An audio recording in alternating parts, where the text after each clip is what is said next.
day, good afternoon to you, and welcome to Baina Midday News, coming to you live from Atomic Junction, Benab House, Medina. My name is Sherifatu Ayuba. Coming up this afternoon, Akufo-Addo extends Auditor General Johnson Akuamoah's appointment. Bids for Saglemi Housing Project to be received by July 8th. Ablakwa announces second hands of our hotels demo in Cape Coast. Details of the stories comes up shortly.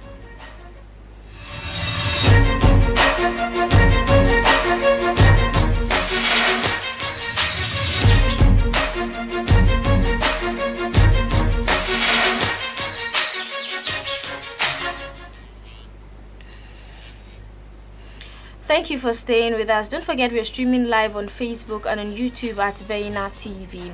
The Ministry of Works and Housing is poised to receive bids from private sector entities eager to take on the redevelopment of the long-stalled Saglemi Housing Project. This crucial step comes as the deadline for the submission of proposals approaches, signaling a new chapter in the effort to complete these significant housing initiatives.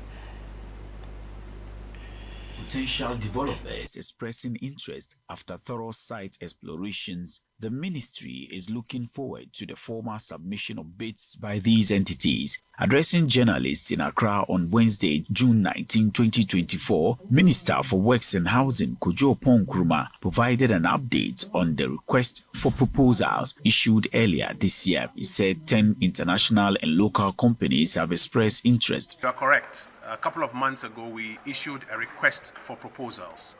To date, I am briefed that about 10 companies, international and local, have expressed interest, have picked up forms, have been taken to the project site. They have had the opportunity to inspect work that has been left there so far, the necessary dilapidation reports, and they are putting together their proposals. According to the work plan that we put together, by the 8th or on the 8th of July, we expect to formally receive all of the bids. We'll do it openly in front of all of you. And then we will hand over the bids that we've received to an independent evaluation entity, which will give us an evaluation report. And then based on that evaluation report, government will proceed to select one of the bidders. It may be a single entity or a consortium of entities. And when that selection is done, we will get the necessary cabinet approvals, sign a contract with this person, and then hand over the entity to this entity, or hand over Saglemi to this entity to complete and operationalize that project.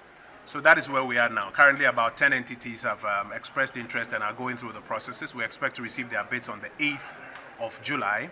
The Saglemi Housing Project, initially envisioned to deliver 5,000 affordable housing units, was scaled back to 1,506 units before being halted. Due to legal issues, the partially built structures have since been subject to vandalism and theft, further complicating efforts to complete the project. However, the current administration is determined to see it through by leveraging private sector expertise and resources. Minister Opon Nkrumah emphasized the government's commitment to transparency and fairness in the selection process. This approach, he explained, aimed to ensure that the best suited developer is chosen based on merit and quality, addressing the long-standing issue of incomplete public housing projects in Ghana. According to the work plan, all bids are expected to be received by 8th of July. The coming weeks will be crucial as the ministry receives and hand over the bids for evaluation. A chosen developer will breathe life back into Saglemi project, finally delivering much-needed housing for Ghanaians. President Akufo-Addo has extended the appointment of the Auditor General Johnson Akuamoah for an additional 2 years.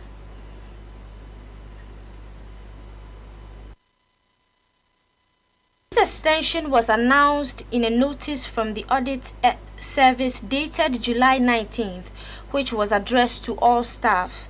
According to the notice, Mr. Siedu was originally due for statutory retirement on August 1st, 2024. The Audit Service congratulated the Auditor General on the extension of his appointment.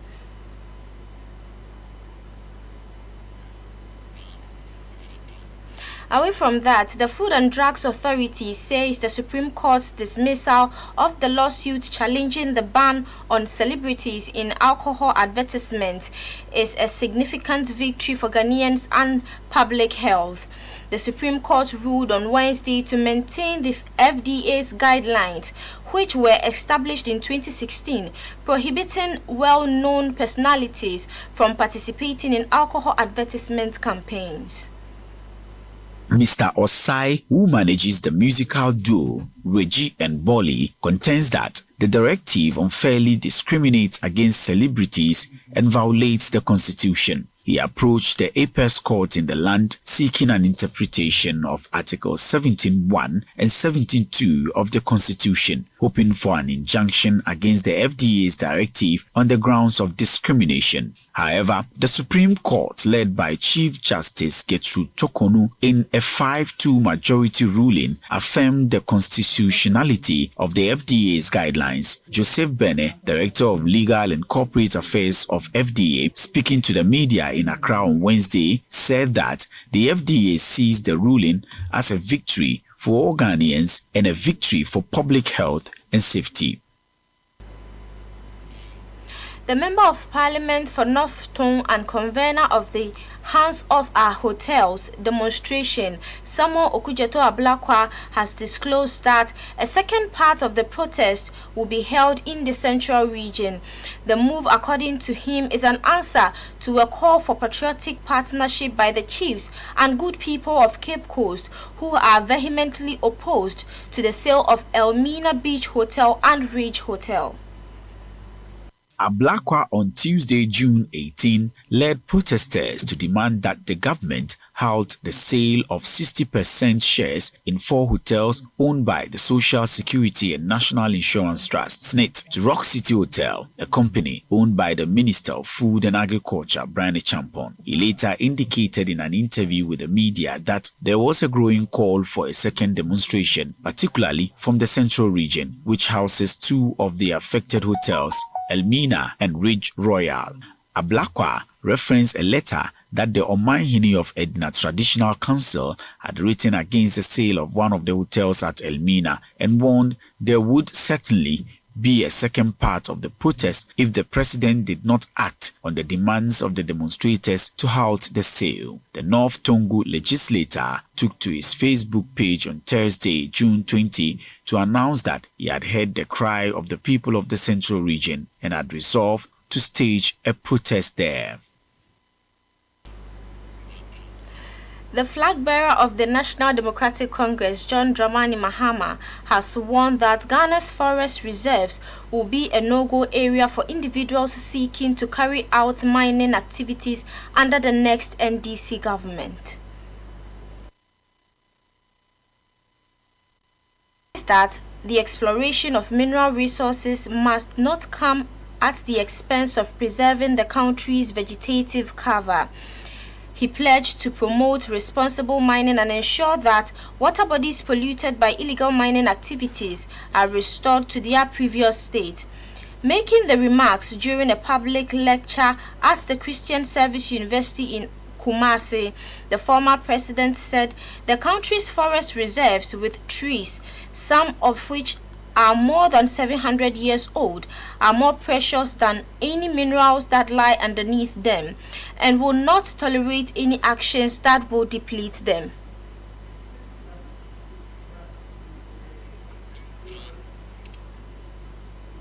And in some international stories, the Russian President Vladimir Putin has arrived in Pyongyang, North Korea, early Wednesday morning and was received by Kim Jong-un, leader of the North Korea. Before the talks, Kim welcomed Putin with a lavish ceremony in the city's main square, where he introduced key members of the North Korean leadership, including Foreign Minister Choi Son-hui, top aide and ruling party secretary Jo Young-won and the leader's powerful sister Kim Yo-jong.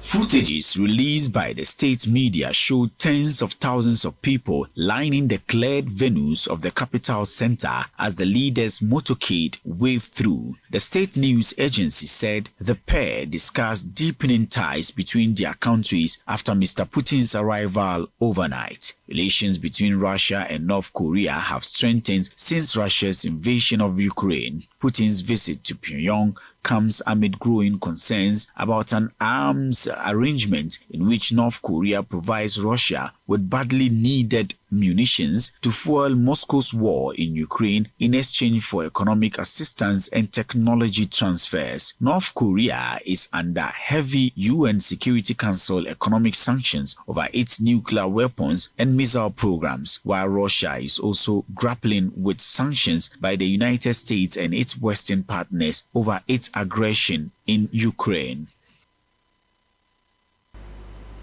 And in sports, two-time undefeated WBO African featherweight champion John Laye will now fight in the US on July 26th after the initial date was rescheduled. Laye will make his long-awaited return to the ring in a first international bout with his opponent still yet to be announced. The expensive boxer, who is rated number 14th by the World Boxing Organization WBO in the featherweight division, will have a first taste of international fight on July 26th at the Carib Royal in Orlando, Florida, USA. The new date was revealed by Laye's manager, Sami Enim Ado, who made the announcement on social media. Laye is also co-managed by Peter Khan under the renowned world-known fight game advisor promotions. The Jamestown-based 13th 01 11 knockouts last fought on December 13th, 2023, when he defeated Isaac Duwona by total knockout at the Golden Royal Beach, Kwalegono, Accra. The undefeated WBO African featherweight champion currently ranks number 1 out of 22 in Ghana and number 66 out of 1,590 worldwide. Other high-profile fights on the bill are Gojin Afghanistan versus Robert Hall Jr., David Garcia versus Dominic Hardy, and Crystal Rosado Ortiz versus Veronica Dimitrieva. And that is how we bring the bulletin to an end. You've been watching Midday News on Beyna TV. I'm Sherifatu Ayuba. Good afternoon.